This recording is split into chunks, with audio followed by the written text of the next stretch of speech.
Greetings fellow captains and welcome back to another episode of World of Warships with the Hivehound, and today we are looking at the brand new Tier 6 Premium, the USS Flint, another Atlanta class cruiser, or light cruiser, but with a couple of significant differences. First of all, you may notice that, wrong button.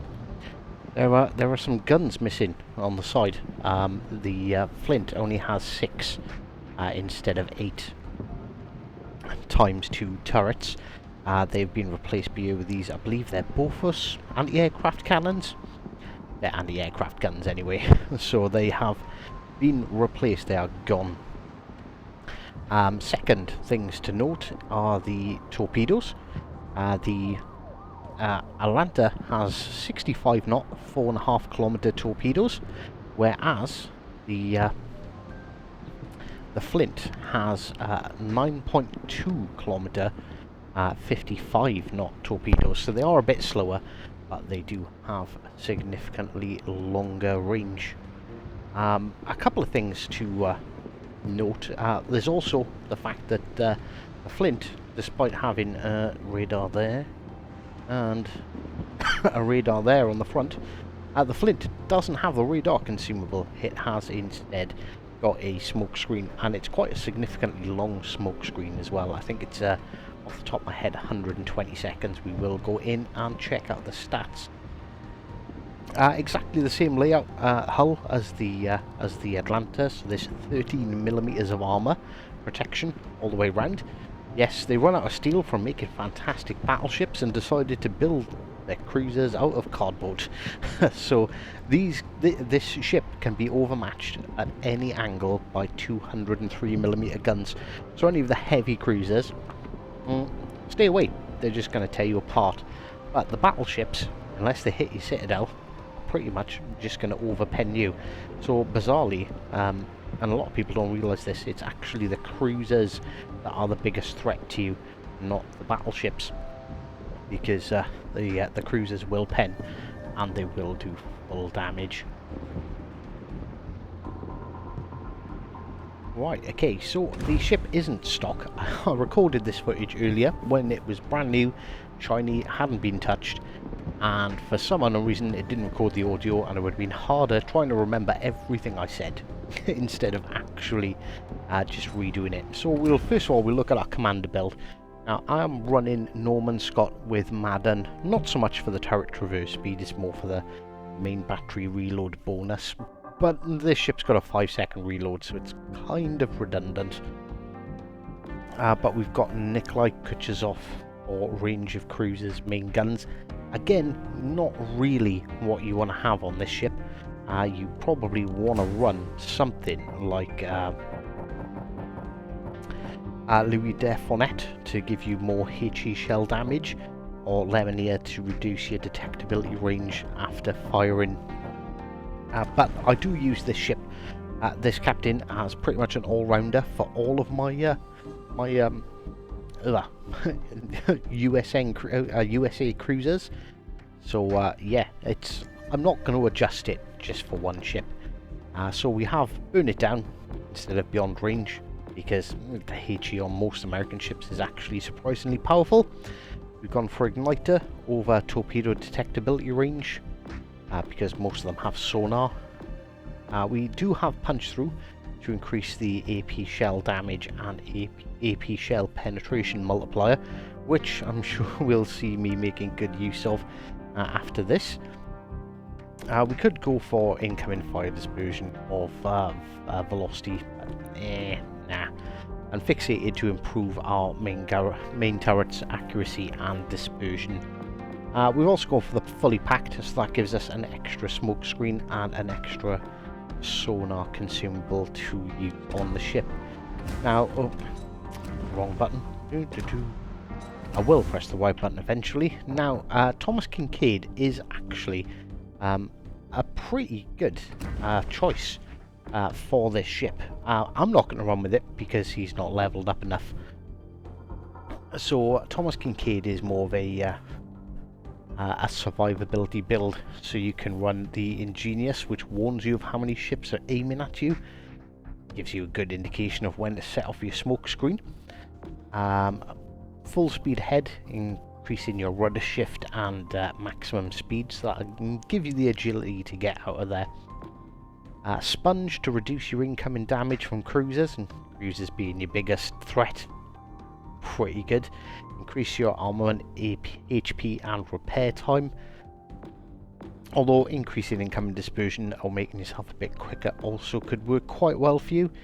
You can also further increase the steering gear or increase your sonar duration and range. But if you're going to use the sonar, go for by the book probably, because fully packed you're going to have too many sonars, so you're not going to get a chance to use them all. But I'm an aggressive player, so we are going to stick with our good buddy Norman Scott. Now, onto the upgrades. So, from the first slot, you've got a choice between Aiming Systems Mod 1 and Main Battery Mod 2. We've gone for Aiming Systems Mod 1. Improves our accuracy. Improves the speed our torpedoes traverse, but the secondary battery, nobody cares about that. Our turrets rotate really quickly. I'm sure the 180 is like under 20 seconds. We'll check that now. So you don't need that to be any faster, and you don't want to reduce your ship's main battery reload, which is that's the main thing about the Flint. That's what makes it. That's what makes the Flint and the Arizona playable. Second slot. Now, yes, you could go for steering gear mod to make it more agile. But I've decided propulsion mod, I think, is the way to go, because you're going to want to be using island cover as much as you can, and you will eventually get spotted. So having that ability to duck in and out is definitely going to assist you quite a lot. I think more so than the steering gear or the damage control. And last but not least, we've gone for concealment mod to reduce our detectability range and increase incoming fire dispersion. Yes, steering gear can work well if you're trying to run a survivability build, but we're not. I'm aggressive, so for me it's definitely going to be the concealment. And target acquisition mod, you've got sonar. If anything's close enough that if anything gets that close to you without you knowing about it, then you probably shouldn't be playing a cruiser.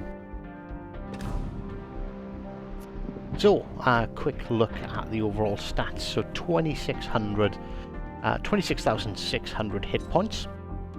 We have 6 times 2 127mm main batteries, so that's 12 127mm guns that we can fire at 15.5 kilometers, 4.9 second reload. And what was I talking about just now about the turret turn time? 180 degrees, 7 seconds. Yeah, you do not need to improve that at all.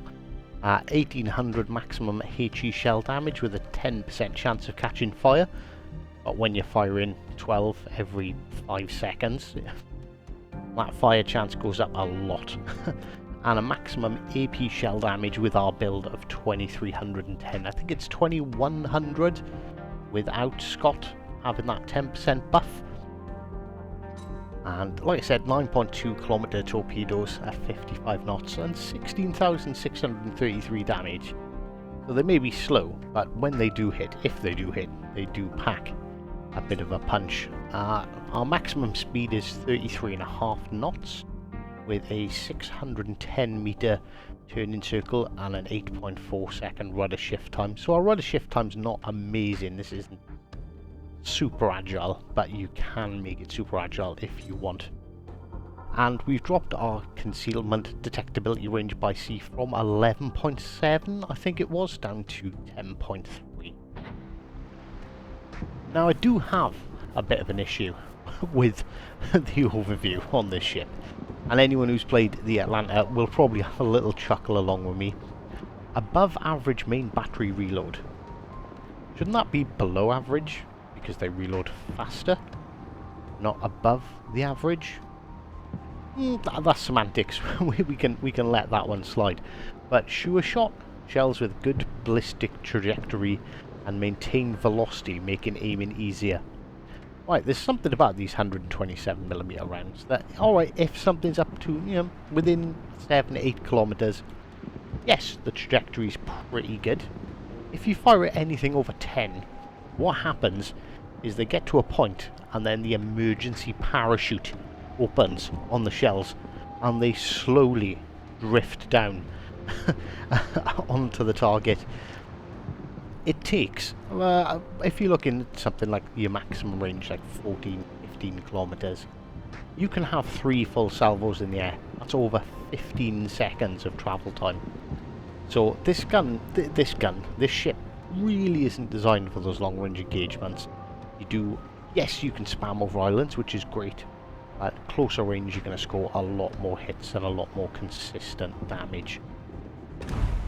So, one other thing I want to note, because I've seen it being mentioned on the forums and whatnot, and everyone's saying, oh my god, the Flint's going to be OP, Flint's going to be amazing.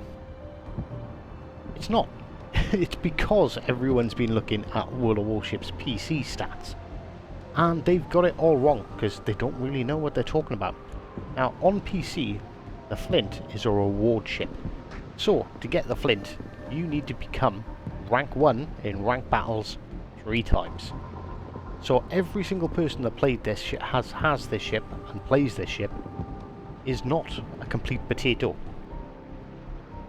They have at least got a reasonably good level of skill, which is why it's sitting up there and its stats look amazing. It's because, you haven't got your wallet warriors and your potato farmers, or whatever, your potatoes, whatever you want to call them, buying the ships, the weekend warriors buying the ships because, they like it and it looks pretty. And so that the stats are artificially inflated, so I don't think we're going to see the Flint absolutely dominating games on console like we do on PC. So I have played a couple of games, and because we mentioned about it, people saying it's going to be OP, it's really good on PC. Generally, it's a pretty good ship. It's not bad. I do like it.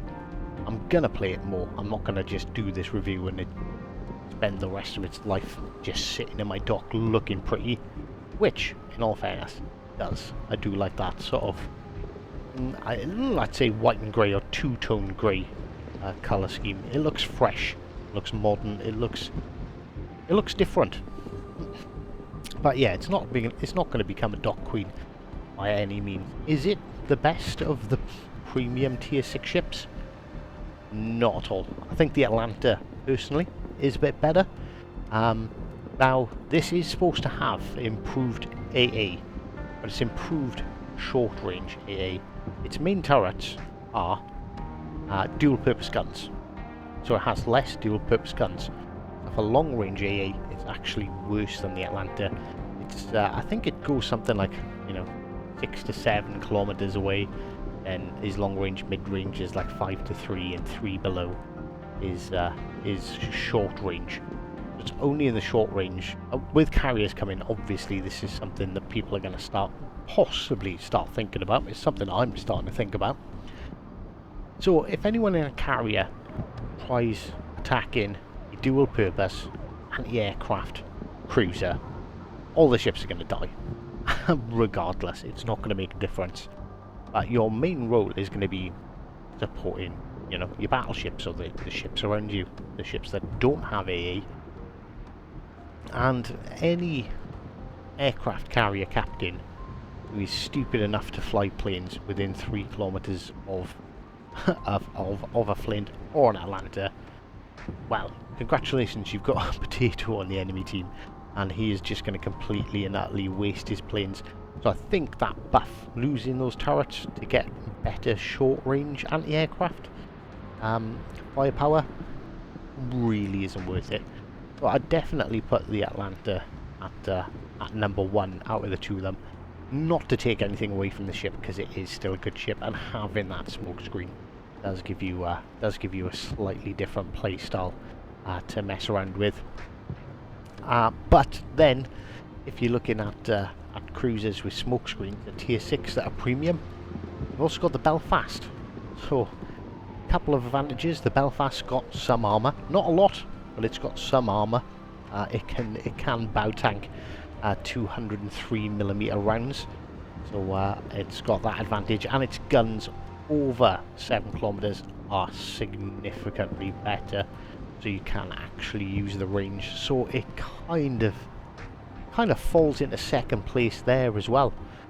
You know, I suppose you could argue the Boise doesn't have smoke screen though. But yeah, I think smoke cruisers, premium cruisers at tier 6, Belfast is definitely the best. But the Flint is still pretty good. It is still a very strong ship. And like I said, out of the two, yeah, the Atlanta is a little bit better. So the Atlanta, just to point out, has 8 turrets.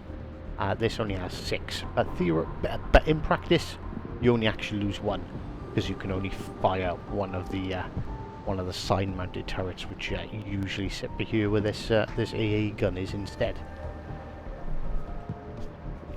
Right, so I'm recording this post playing the ship for a bunch of matches. So just to let you know, although this bit is in pretty stunning 4K, we're going to drop to 1080 because I screwed up on my recording, so I had to go back to using the standard console settings and saving it that way. So we will join you back in a couple of seconds with some gameplay and show the strengths and the weaknesses of the Flint.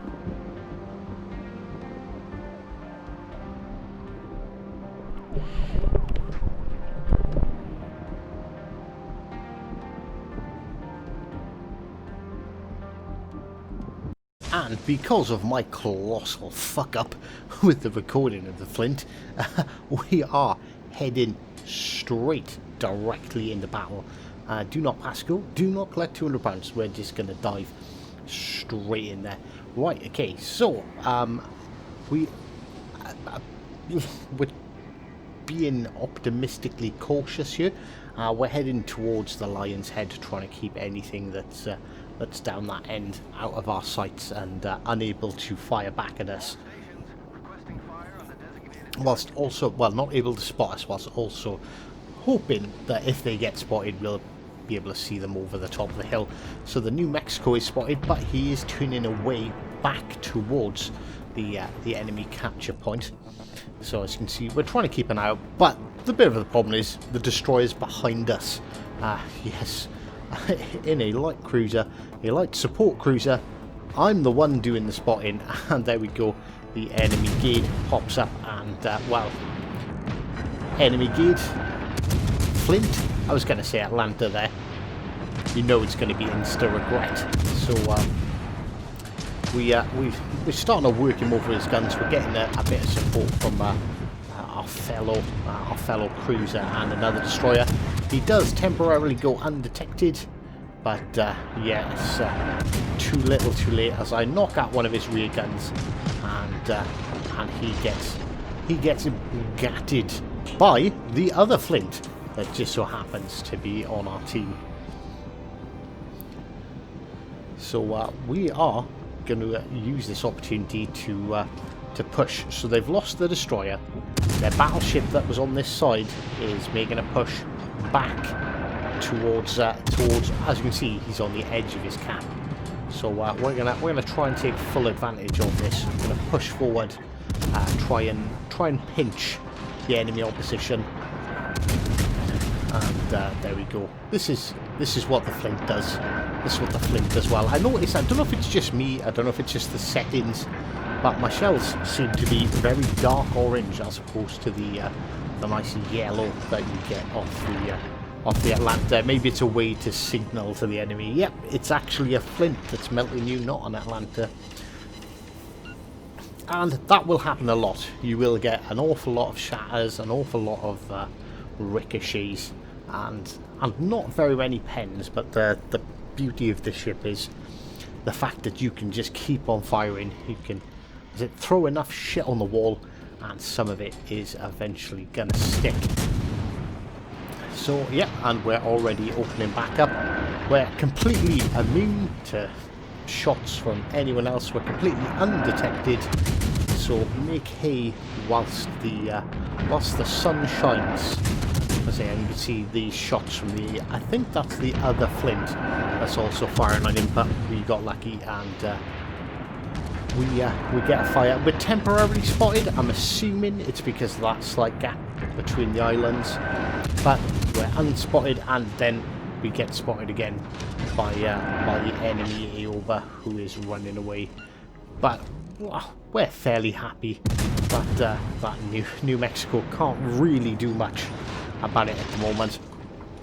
And yeah, as you can see, we are 4 minutes into the game, and basically I've pushed down onto the enemy cap. Now there is me, the Flint, and the destroyer.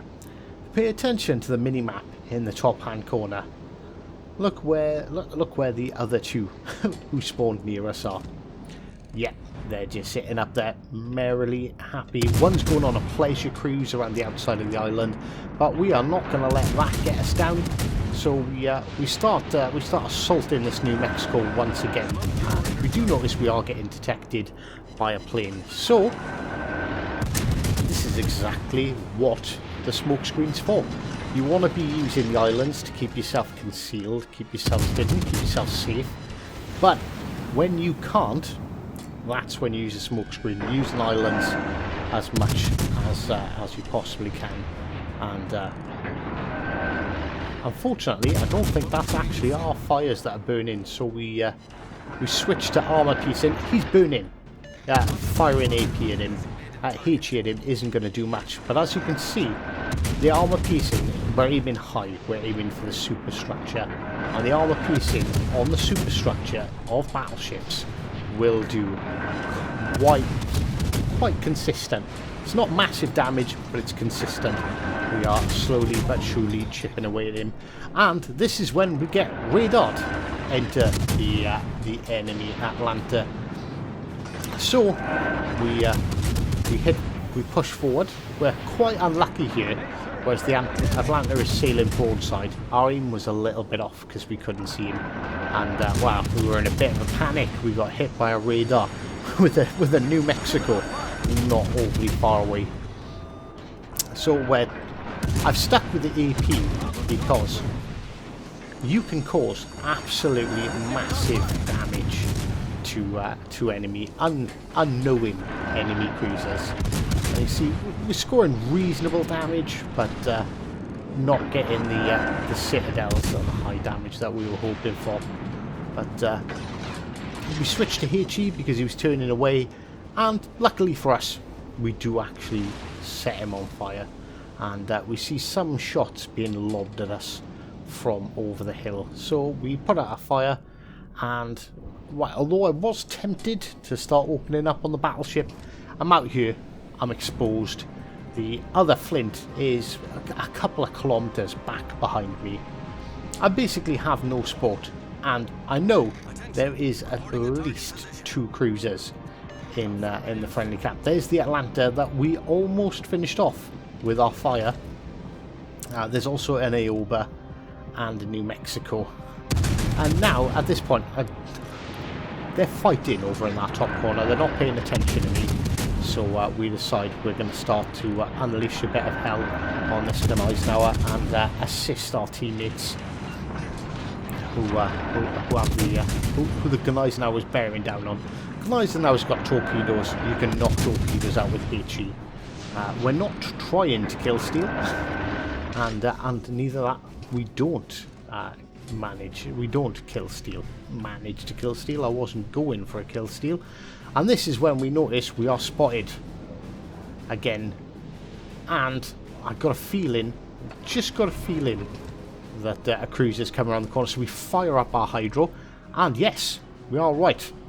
There is an Aoba coming for us. So we quickly swap to armor piercing, and this is people. This you need to remember. Watch this.